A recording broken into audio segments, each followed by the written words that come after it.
Hi everyone and welcome to the Little Talks from the CEO. If you want to start a product-based software company, then today's episode is for you. Today we are going to have a conversation with Shubham Purandare, who's a founder and CEO at Studium Tech Pvt Ltd. So let's hear it from Shubham himself. Hi Shubham, very good afternoon. How are you? I'm great. How are you, Jyoti? I'm doing great too. Thank you so much, Shubham, for asking, and welcome to the episode 4 of the Little Talks from the CEO. So, Shubham, people who are listening to us, they are eagerly waiting to know about your product, where are you from, and what type of startup you are into. So, let's begin, Shubham. Can you please introduce about your company, about everything? Sure. So thanks for having me on this show. And so basically, I'm Shubham Purandare. I'm the founder and CEO of Studium. So Studium is basically a rapidly growing B2B SaaS company. We are a technology company, and we cater to the edtech segment. Our offerings are to the colleges, coaching institutes, and the skill centers. Where we envision to be not only a domestic brand, but also we are working globally right now. We are working with some customers from India, some from Middle East, some Dubai, some US, a lot of things going on. So basically, the problem that we try to solve is post pandemic, the entire education scenario has been changed. Earlier, everything was offline, now everything is digital. Yes. And all these institutes have a global market to cater to, right? But for like every other business, these institutes are not able to scale up right now. They are not able to scale up because it requires a different technology backing when it is business scaling, right? So people typically use Zoom, Google Meet, and different softwares right now, which arises a lot of issues. So Studium is a one-stop digital learning platform catering towards institutes and coaching institutes where they can take live classes, they can manage all their administrative process. The benefits are there is 100% content security. We have a proprietary technology around it, which ensures that every educator's content is safe on internet. We are helping them not to get pirated on the internet. Second thing, we help in reducing of 66% time efforts that they invest in the day-to-day activities.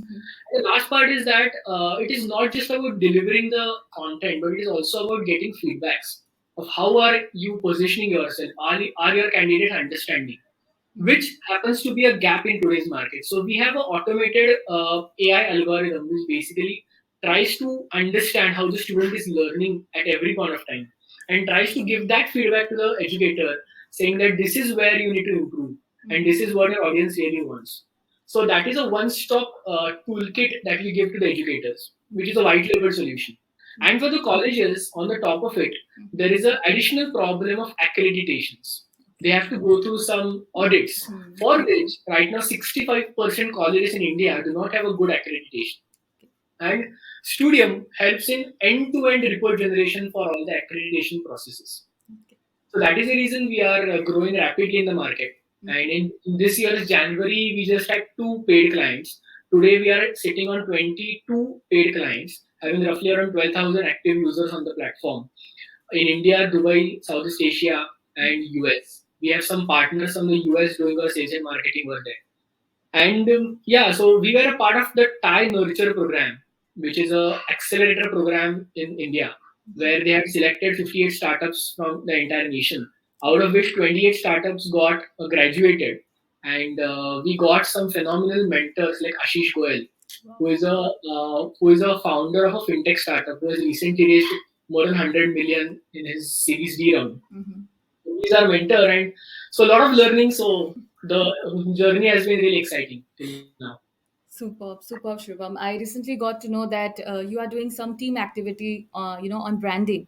Like I came across with the post. So when it comes to team formation, Shubham, basically to mold your company into the direction where you are thinking, right? So Yes. in terms of team formation, how you are going to manage your each and every team member, how you are interviewing them basis on their skills, or what exactly the point when you are thinking about the team members? So that's the toughest thing in a startup, I believe. More than fundraising, building a good team is more important. And the people who can work in a startup versus who prefer MNCs are different type of people completely. So when I hire, I don't really look at their skills more. I look at their attitude first of all. That's the first criteria because that's the only thing that which I cannot teach them. Right? If they have the right attitude, I can teach them technology. I can teach them other things. So when I typically hire, I look for leaders. I look for, like Steve Jobs used to say, always hire A plus people. That's a strategy. So, when I'm interviewing all the candidates, I look for their attitude. If they want to work in a startup, I keep asking them questions like, this company might not last more than 3 months. Where you might lose your job in 3 months. So there is absolute no job security.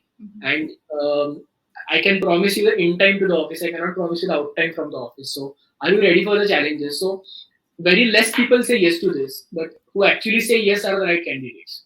Right. Right? What I have learned is earlier I used to paint a very rosy picture in front of people while hiring them, how good we are, how big we are. But that creates a very wrong story in their minds, and there is a expectation mismatch. So these days, I am brutally honest with everybody that this is what we are, and this is how we are growing, and that is what you are going to get. So that is how we actually started getting good candidates in our firm. Exactly, and I think this is the right way to interview the people, because most of the fresher, they are not ready to work for more than 8 hours, 9 hours, like that. They have that attitude that why I have to work for 8 hours. Let me find some another job. So finding a right attitude in the candidate, this is very important, Shubham. Very good point, I must say. Yeah. All right. So when it comes to strategies, Shubham, I know that in education sector there are many competitors, and maybe sometime you might fail with some strategies, and you got to learn many things from that. So if you can share just few of the strategies where you have learned something. Yeah, so basically the edtech market is very in boom right now. Hmm. And post pandemic, everybody basically whenever I say I'm a edtech, people think I'm Byju's or Byju's like person, right? So it is like everybody just knows Byju's these days. So there have been a lot of strategies. So I would say we change our strategy every week. So the biggest difference between MNCs and startups is that the dynamic decision making and dynamic strategy building. So there have been a lot of incidences where the product, so there is a term called as product market fit Yes. in startups, which is a very critical thing. And recently, we have reached that level, fortunately. So it is that I would say the strategies are different in every aspect, but it more depends upon how you think about those strategies. So earlier, the story starts with a founder is always in love with his product, right? It is like his baby and he loves the product. So he tries to fit in the product into the market, right? And he says, this is the best product I've made and I just want to sell this product to people. So the typical founder's dilemma is that he's not the typical, I've also been through this journey. Founders find it very difficult to take feedback and inculcate in the product. So that is what I've learned in my journey, that we should look at our startup, our product from a very third person's point of view. Get completely dispassionate about it when you're thinking about strategies, and think about what the market wants. And don't get too much affectionate about this entire product. Don't get emotional. Think about how is it solving a problem and what exactly I need to do. So then you start thinking about the gaps in your own product. Then you come up with strategies how to solve those gaps. But the fundamental problem lies where the founder is always saying that this product is the best product that I've made, right? So that is the biggest strategy that I think everybody should have: being dispassionate, being as a third person in your own company. So that is what we have learned, because there are a lot of competitors in the tech market, Yes. and especially the domain where I work is a very domain sensitive part. Like there is a lot of domain knowledge required into it, and my team is a completely young team. The oldest person in my team is myself. I'm 26. So there is no such big experience associated with everybody, right? So it is very difficult to be in this market at a very young age. Right? So we are always talking to, the only thing I always keep on doing is I talk to a lot of founders. I talk to a lot of successful people in the Thai community, in a lot of other communities, where I go with a very fresh approach that, look, I don't know anything. You tell me how you have built your company. And then you start learning and unlearning a lot of things, that how have they faced similar issues?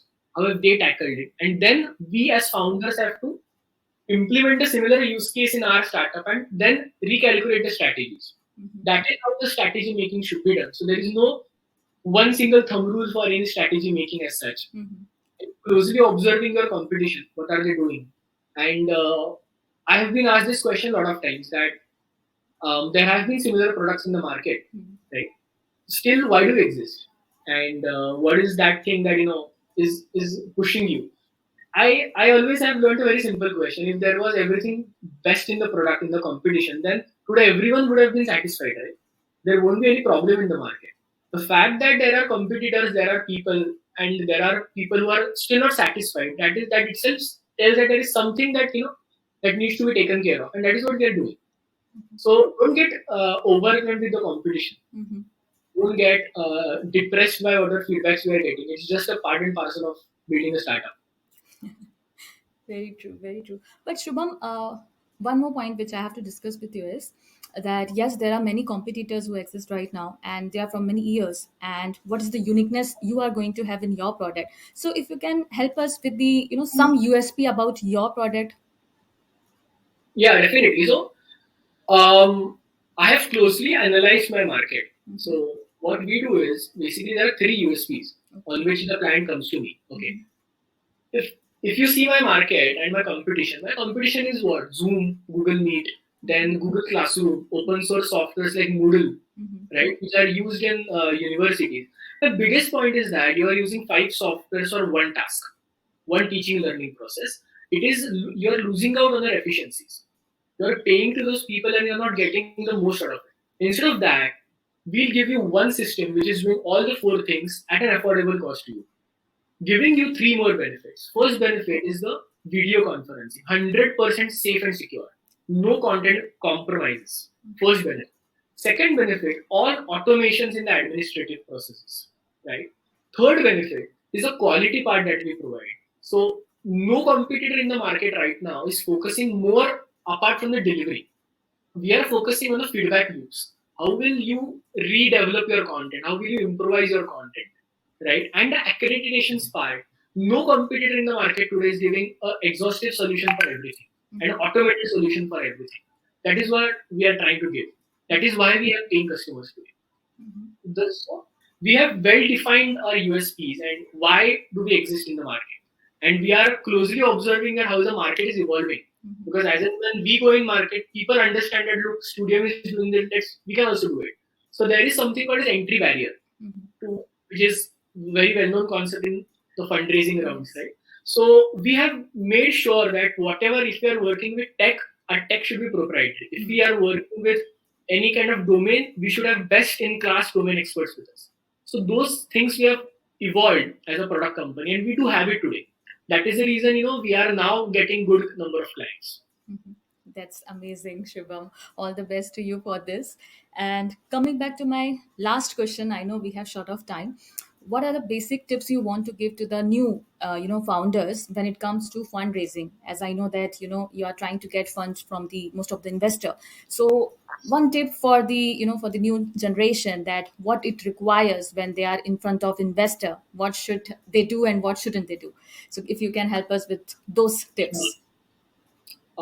So I mean, fundraising is not the only important thing in a startup, because fundraising probably is a result of how you're building a startup, right? So what I have learned is, so basically this is my second round of funding.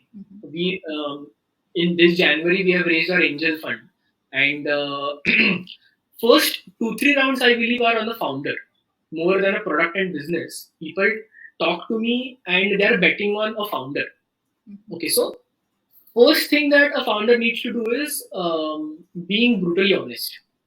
Okay, I mean, a lot of other founders I've seen who have failed to raise funds is that they create a very they're very defensive about all the questions. If people ask anybody that you're not from IIT, then how will you compete with other founders? They're like, no sir, I know I'm not from IIT, but I was this topper, I was that topper. But investor doesn't, nobody likes aggressive and such kind of people. I always try to say that I know I'm not from IITs, but that is not a qualification that is required for a founder. Nobody teaches you entrepreneurship in India, right? There are so many failed entrepreneurs from IITs, and there are so many college dropouts who have built companies like Facebook.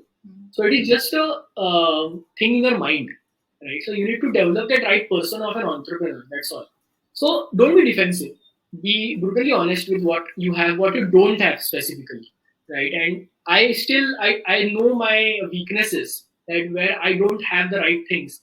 And the first meeting itself, I accept it. I say that, look, I don't have this, and I want your help in having this. Because the fundamental question that everybody has told me, that if I were completely perfect today, why would I seek help? I would have been a $1 billion company, right? So the other person knows it, that there are going to be some good things, some bad things. So being very honest with everybody, not only with your investors, being with your clients as well, is very important. Whenever any company is talking to early stage company, there is a trust issue, that ये company कल बंद पड़ी तो क्या होगा? Right. This is the basic question everybody has. So you as a founder need to be very enterprising. You need to say, look, I'm not letting this go. Tomorrow, if I fail to raise my funds, tomorrow if everybody leaves my company, I'm the only person, I'll code for you. Don't worry. Okay, that kind of a trust the founder has to give to everybody that is talking to. And an entrepreneur who is a founder has to be a really good salesman. You have to sell to everybody, right? So you have to sell to your customers, you have to sell to your investors, you have to sell to your employees, to your teammates, to your everybody you talk to. It is sales. So there have been a lot of founders who say that I'm a tech guy, I don't want to sell. I will find somebody else who will do sales for me. That is not what an entrepreneur is. Like in Shark Tank also Piyush had always said that अगर entrepreneur खुद का product नहीं बेच सकता वो startup build ही नहीं कर पाएगा. It is a very true fact. You should stand for yourself. If you can't stand for yourself, nobody else is going to stand for yourself. So those are the things that I've learned. And look for good mentors. And avoid talking to consultants who will ask for thousands of rupees for your mentorship. Because a true mentor will never ask for money. Right. Will always be there whenever you want. And I am fortunate to get good mentors, and they have helped me. And earlier I used to be, little hesitant because यार बहुत बड़े लोग हैं उनसे कैसे बात करूं? My problems are so basic.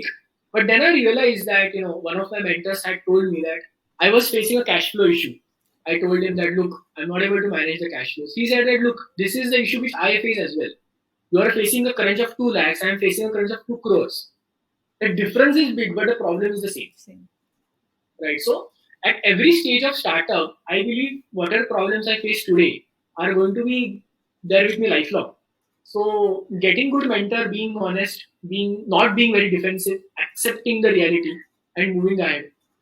I believe that is the only thing, and being self-motivated, because there are a lot of things which demotivate you every single day, and nobody is going to tell you that things will go on. You have to stand for yourself. So standing for yourself is another very important part. And also recently I've learned one thing, that a lot of founders, I used to underestimate myself. I used to always think like, yeah, मैं छोटी company, मुझे क्यों ये मिलेगा? So there is this $1 billion mindset, which the book I read. There the author used to always say that you need to think like you are a founder of $1 billion company. Then only you'll build one. You don't have that mindset, you are never going to build a $1 billion. So that's again the mindset. So though people talk about fundraising and all external things, the tips to a founder which you give to a founder are always internal of his mindset. Because if he's good in his mindset, he'll eventually achieve the results.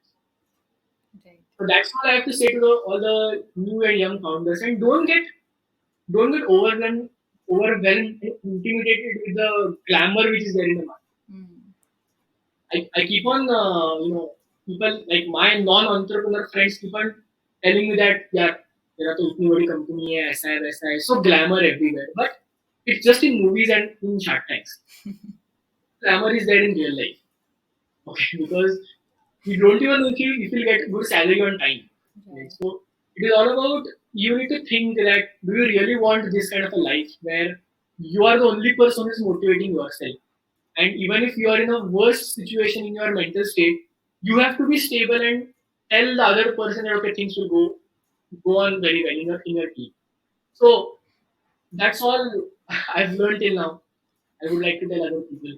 What to tell is, so I believe this will be watched on YouTube. So I would like to, all the young college people, I would like to get some feedback. So a new problem that we're addressing in the market is that, when I was a student, all the college apps that were available on the internet, which my college used to have, I used to always feel very boring.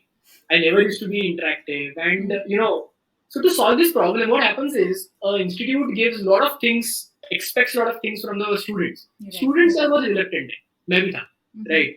So how to bridge this gap? So what we've done is we are trying to add some very interesting things in our product. It's like you are a student, we are giving some quiz to you. Like some institute is giving a quiz to you. And if you come first in this quiz, student will give you 20% off on Swiggy. Okay. Or else, if you are consistently getting first rank in your tests, student is going to give a 50% off on the latest boat earphones. Okay, which are there in the market. So this is a kind of which Google Pay has established in the market. Giving incentives. We are trying to bring in education by boosting the interest. So if whatever viewers will be getting, I would love to get in comments that will this thing be interesting for any student, motivate him in his entire journey. Sure. I think most of the students, they are going to comment on this particular session, Shubham. And yes, this test, even I have been there at that point of time where I have gone through this type of personality test, not this kind of test. It was so boring. Like literally, student, they need an interactive session when they are into online test or something like that. So I think definitely it's going to boom this So particular the test. vision that we have over here is very simple. That instead of just having some tests, we are trying to build profiles of students, and we are trying to analyze how they learn and how are they interacting in classes, which topics they really like. And this coupon codes and everything, we are basically we have our own AI algorithm, which is basically predicting that how is Jyoti in the entire academics. What does she like? Mathematics is a weaker subject, but English is a stronger subject. So she should go towards communications in her life. We are trying to recommend some good internships. We are trying to recommend some good courses which will help Jyoti as a person, right? Not just being judged by marks. We are trying to create an environment where students will be judged with their skills. Right? So that's a vision where Studium is heading towards, slowly and steadily. You will definitely achieve your goal, Shubham, for sure. Just keep focus on your product side and getting the NPS from the student as well. It's very important for edtech company, because a student is someone who is giving you our actual feedback, what he likes and what he doesn't like in that particular test. So I wish you all the best, Shubham, and to your entire team as well. And I'm pretty sure that we will do this interview one more time when you reach to your next level of your goal. Thank you. Thank you. Thank you Thanks so a lot. much. Here are the key takeaways from today's episode. Hire people who have the right attitude and who are ready for the challenges. We should look at our product from a very third person point of view. First, think about what the market wants. Closely observe your competitors. Being very honest in front of the investor. The founder has to be a very good salesperson. Stand for yourself and look for a good mentor. Don't get overwhelmed with the glamour. If you want to listen such key takeaways, stay tuned to my channel and have a good day.